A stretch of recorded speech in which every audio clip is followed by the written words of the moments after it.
Selepas lebih 60 tahun menguruskan sekolah menengah agama, Jabatan Agama Islam Pahang Jaib melakar sejarah baharu dengan penubuhan Sekolah Rendah Agama Islam Negeri. Dengan kejayaan pertamanya di Cameron Highlands, Jaib turut merancang untuk memperluaskan sekolah berkenaan di setiap daerah bagi memperkasa pendidikan Islam di negeri itu.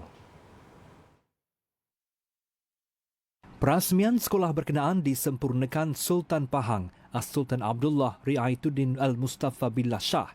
Baginda turut menyampaikan cek cura sumbangan Majlis Ugama Islam dan Adat Resam Melayu Pahang untuk pembelian van bernilai RM170,000. Sementara itu, Pengarah Jaib Datuk Ahmad Khirrizal Abdul Rahman berkata, penubuhan sekolah rendah agama itu menandakan perluasan peranan jabatan yang sebelum ini hanya menguruskan 18 sekolah menengah agama di seluruh Pahang. Ini adalah orang kata satu sejarah lah kepada Jabatan Agama Islam Negeri Pahang dalam menguruskan sekolah rendah. Ya.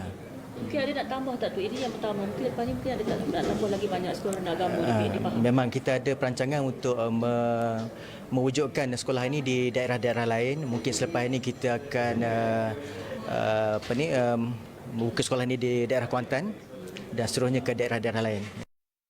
Sekolah yang dibuka secara rasmi pada 4 Januari lalu menerima 14 murid darjah 1 dan ditadbir oleh 7 guru. Ia menggabungkan 3 komponen utama iaitu kurikulum standard sekolah rendah KSSR, kelas Al-Quran dan Fardu Ain Kafa serta program pembelajaran dan hafalan Al-Quran secara berperingkat. Selain itu, pelajar yang berjaya menghafaz juzuk 30 dan juzuk 1 hingga 5 akan diberi peluang mendapatkan persijilan berkaitan tahfiz Al-Quran.